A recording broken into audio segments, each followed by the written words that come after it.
I don't want this confirmation bias situation where our readership are in their walled gardens in an echo chamber just hearing stuff that they want to hear. I want them to be challenged and maybe sometimes hear a pro-establishment, maybe a pro-China point of view to better understand how people you maybe disagree with. Because with social media algorithms, we just get funneled and channeled into, confirmation bias, and that's the reason we have these situations in the US, in India and everywhere else that you never hear anything dissenting. This was an interview conducted at Splice Beta 2023, a media startup festival. I am Rohit Upadhyay, an independent journalist and YouTuber. I went to Chiang Mai for the Splice event and did some interviews with journalists from all over the world about the work they do. We talked about making journalism financially sustainable, covering a country while being exiled, fending off government pressure, mobile journalism, and much more. Here's the rest of the interview. So, Hong Kong Free Press has made significant progress in the realm of independent media. What are the most 5 valuable lessons you'd like to share with other media outlets? We are a team of 9. We have doubled in recent years. We're a non-profit, backed by readers, no tycoons, no shareholders. And obviously, over the last 3 years, it's been tougher because China imposed a rather draconian security law that had a big effect on press freedom, and now we're one of only 2 truly independent digital media outlets left. So we're having to navigate those red lines and keep up the funding, and whilst witnessing, newsrooms being raided by police, journalists jailed, and several news outlets completely disappear. I mean, obviously in other parts of Asia, like India, like Burma and Philippines, there is also the added risk and dimension of the physical risks and legal terrorism, that you may face on the Indian subcontinent. But it is an Asian metropolis that's a financial center, so there is a lot of interest as a financial center. So that can make it easier for us in terms of getting donations. But I know that a lot of news outlets elsewhere have to navigate red lines as well, and that's what we're learning to do, but it's not what we signed up for, I suppose. But I'd also say that because we operate in English, because it's run by a foreigner, we get a bit more, less scrutiny, I suppose. That may not always be the way. We have to be careful. There are sensitive sort of topics that we have to think more carefully about when we cover it. But for now, I feel that for us, at least, there is enough breathing room for us to do things that we wouldn't be able to if we were in exile or abroad, or if we were even in China. We can go to the legislature, we can go to the courts, we can monitor these things and go to press conferences and still ask tough questions of officials. So whatever it may look like from the outside, there is, I think, enough breathing room for at least us to continue existing. But you've put me on the spot a little bit as to the tips I would give to other media. But if you want to focus on funding, perhaps, I would certainly say try to enable as many payment platforms as possible. Some people really do prefer checks or bank transfer, or they might, PayPal or whatever local payment platforms that you might have in your country, Alipay or whatever. I would, from day one, try and enable as many as possible, because the moment we enable one of those platforms, we get donations. Also, at the heart of our funding is one-off and monthly donors. If you can get monthly support, even if you just embed a PayPal button on your website, which you can do in 20 minutes today, basically, you will find that a small minority of readers, even if you don't offer anything in return, like a paywall, are willing to help keep, your news free for those who can't afford to do it. And that's the model that The Guardian have used successfully, and it's kind of working for us. But I also have to admit the caveat that we have had citywide unrest in Hong Kong, and there's a lot of interest in the city, and it's much tougher if you're from somewhere like Myanmar or Cambodia, where it's just harder to get, your news into the international conscience. But obviously we do advertising. It's very simple to roll out at least Google ads onto your site, and you don't need to have intrusive or pop-up or video ads. We think about our readers when we do that. Another channel of funding is things like the YouTube super thanks, the Facebook subscriptions, enabling just ads on your videos, which a lot of news sites here I've spoken to have may not thought about. It's one click, you can set it up and forget it. It may just be a small income stream, but the cents add up to dollars. So we try and do everything. Another income stream is resyndication or content sales. So sometimes we'll be able to sell photos or our content to databases like Factiva or LexisNexis. I've contacts to share, if people are interested in that channel. But yeah, even if you're a small newsroom like us and you don't have a dedicated fundraiser, you don't have a dedicated marketing person, we've never had that. I think even as a journalist, without that tech knowledge, you can use your resources that are online, speak to other news outlets, speak to me if you want, to just spend a night on the internet sometimes to enable some of these streams and hope that they all add up to a more sustainable, I guess, future. In so many countries, the press freedom is being suppressed. Yeah. So what do you have, like some suggestions or tips for other media? Well, the red lines are so different and difficult in different places, right? In Hong Kong, they've traditionally said in China you need to be careful about the 3 T's, Taiwan, Tibet, and Tiananmen, the Tiananmen massacre.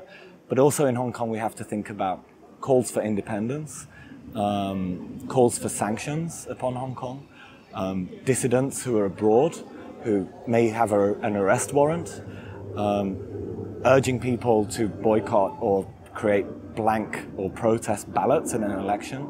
All of these things are pretty sensitive, but we wouldn't remain in Hong Kong if we didn't feel that we could still basically get the daily hard news out. It's certainly different when it's the opinion section or when it's doing deeper features.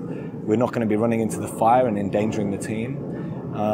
So it's hard to know what you guys, may face in India that we may have in common. Or I spoke to someone from Pakistan who actually we have a similar arrangement whereby if they share an opinion piece that is critical, of the authorities, at the same time they will publish an opinion piece that has the opposite point of view. And we've started to do that as well, so that we're literally balancing the opinion section. And I think obviously if you are being watched and are under scrutiny, like you and me and everyone else, a lot of people tend to just read the headline. And we have to think a lot more carefully perhaps about the headline and about our choice of images that appear on social media. But we always have full balance and just respect the journalistic tradition of ensuring that if you read the whole piece, you're going to get the government or the establishment's point of view, and you're going to get some dissenting points of view in there as well. Another thing to think about, if say the US is criticizing China, you may, or even in the Indian situation, you may want to mix up your framing a bit. So if you're going to do 10 stories in a row about, the human rights situation being criticized by 10 different countries, and you do one of these stories every day for a week, well, maybe you can re-angle the framing so that with some of those stories, you do the Indian response or the Chinese response. So, Hong Kong hits back after Washington criticizes security law or whatever. So that's not the kind of balance that we're traditionally are thinking about when in journalism. Usually it's about, have you got the other side's point of view? But I think we have to think even more carefully about making sure we can do our job normally, but also respecting the journalist, but also respecting the restrictions you might be under. What I often say to the team is that keep the security law and these new rules at the back of your mind. Don't ignore them, but keep the journalistic tradition and our code of ethics and our standards and our training at the front of your mind. Because if you swap them around and you get obsessed with, I'm going to cross the red lines or I'm going to face, some consequences, you'll start going crazy and you'll start self-censoring and you'll forget to tell the truth of the story of what's going on. So we have to think about both of these things, but we can't obsess every day, But so those are some of the more practical things we've done, I guess, to navigate the situation. Giving voice to, I mean, different groups of people, like if you're criticizing someone, if someone is pro-government, someone is anti-government. So do you think that that is the kind of journalism is a way out of such, I mean... It may not always be easy in some countries to even do that. At the moment, for us in Hong Kong, it may not be true elsewhere, it may not be true in 1 year in Hong Kong, but yes, we are able to basically balance our pieces with different voices. But again, we're quite selective with those voices. So it's a lot better for us to ask Hong Kongers on record in Hong Kong for comment than it is to ask an exiled Hong Konger abroad who are free and open to say anything. And but, you know, we want to be speaking to Hong Kongers.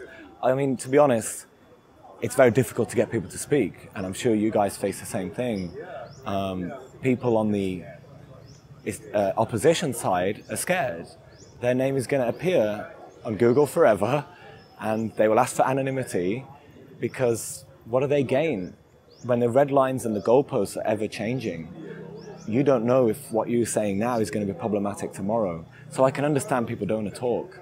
So we've had to change our ethics codes and our standards to, you know, cope with that. And actually in our articles, you will have a little box if we've granted anonymity to explain to readers that we've granted anonymity for this reason. And just to reassure you, we know who that source is, because readers think anonymity means we don't know who they are. We do. So media literacy as well, as the situation changes, we're trying to increase media literacy with readers so they understand how we are operating, what we're doing when we grant anonymity. But, you know, to be honest, even on the establishment side, people don't want to talk either, because they're also scared. They don't want to get a word wrong. They don't want to get into trouble. So across the political spectrum, every day in our normal operations, which wasn't a problem a few years ago, but you have probably faced, and others in Asia for a long time, we're suddenly finding ourselves that no one wants to talk on either side, but we just have to fight. You know, we have to make 10 phone calls instead of 3 or 4. Or even when we do vox pops on the street, the hit rate is maybe 1 in 10, 1 in 20. But we have to carry on. How do you, Hong Kong Free Press, deal with political pressure and online censorship? Well, you may argue that neither of those exist, because the political pressure is often indirect. Well, obviously when they come and knock at your door, this is as direct as it comes, or they raid your newsroom and they arrest you. But in terms of China-style direct censorship, we're not seeing that to the same degree, but we are seeing patterns as to what was happening in the early days of Xi Jinping's tenure. And they have blocked a few websites, that's true. But the authorities, I would say, are a little bit more innovative and indirect, and they will go after people or groups that they dislike in weird and wonderful and innovative ways. So, for instance, if your office does not have the appropriate fire codes and extinguishers, or if you have messed up your accounts or the pensions thing that you're meant to be doing, if they can find a different government department or rules and regulations and violations, you know, beyond your news output, or I know in some territories, you know, they may use legal terrorism or bureaucratic terrorism to just flood you with supposed, you know, issues and inquiries that you're meant to follow up on. That can cripple your operations, or it could really bankrupt you if you're facing, like Maria Reza, you know, in the Philippines, just lawsuit after lawsuit after lawsuit. Your bandwidth and your funds get depleted. So these are the things that we're aware of potentially could happen in Hong Kong. But yeah, just like with in other territories, it's not so direct as a phone call saying, take down this news piece. It's likely going to be someone else. To give you one example, a journalist, Bao Choi, she ended up going to court and then appealing and facing appeal after appeal after appeal to the top court in Hong Kong because she checked a license plate of a vehicle, which is normal procedure, but it was for an investigation into police behavior. So this is a kind of innovation that you will never foresee, but you will suddenly find yourself facing charges over the most crazy stuff. So in some sense, it's like, if they come, they come. They will find a way, because there are questions over the rule of law, you know. So so you have to take you have to certainly try and plan. You'd be negligent if you didn't respect and try to compensate and do something in terms of the situation. But also you have to be ready for the unknown and the unpredictable. There are these unknown unknowns that you will never expect that can come out of anywhere. And I'm sure I can see from your reaction that, you know, with Modi and with the press freedom situation in India, you know, when the authorities are taking more authoritarian sort of, I use my words gently, you know, approaches, that there is a playbook, and it's familiar to us all, perhaps in Asia. What financial challenges your organization is currently facing? Well, just for one example, there is a lot more scrutiny over supposed foreign forces, foreign funding, and this like that. So we're not going to be accepting, you know, certain grants or whatever, and we would never accept government funding, you know, coming from abroad. I think press freedom-wise, it's much better if you just engage your readers and have as many people as possible donating small amounts. If you're going to one big media tycoon and you're getting millions from one person, well, this isn't great for press freedom anyway, because this guy's going to want to have coffee with you, and maybe one day he's going to not like your editorial or your opinion piece. So much better that you actually get direct support from your own readers, and then we're kind of responsible to everybody but nobody. So if one person cancels their, you know, their donations because they didn't like what you did or whatever, then okay, fine. So press freedom-wise, I would say sustainable monthly donations of smaller amounts are much preferred. And, you know, if you've got a giant funding grant-making body or tycoon behind you, very easy for the government to start asking questions or to take them out. Anything else you would like to add which I did not ask for independent media outlets or people, those who want to be independent? Keep calm and carry on. Take one day at a time. And if you are getting into the industry and you're, you know, maybe freelancing, or if you're in a different industry, anyone can start at any time. I was a blogger. I did study journalism, but the tools to do journalism, whether you're in Myanmar, India, Hong Kong, or New York, it's in your pocket. You can do it already, and it cost me $100 to set up Hong Kong Free Press. And we have raised millions of Hong Kong dollars now, and we have a team of 9, and we can support them. We're very lucky to be in a fairly wealthy financial center. But really the monthly cost of doing this, if you can get up tomorrow, make some name cards, and call yourself a freelance journalist. You can do that, and just start tomorrow and get a WordPress blog and make it happen. And one other thing I wished I'd focused on a bit sooner was that we were doing quantity over quality. We were doing a lot of pickups. We were doing a lot of things translated from the Chinese media. It was a bit like Huffington Post, doing loads of content. And it did work to make an impression on Google. We got a lot of traffic. But I wish we had pivoted sooner to original reporting, because it's only through that you will get the monthly support and the sustainable donations, because no one's going to pay for stuff you can read elsewhere, or viral news. I think coconuts learnt that in Asia. So I wish we'd done that a bit sooner, yeah. And I wish that sooner we had taken the advice I would give now to enable as many payment platforms and income streams as possible, especially the passive ones like advertising and those YouTube, you know, monetization and whatever. That really works too, and I would do it as soon as possible if you have a small news outlet.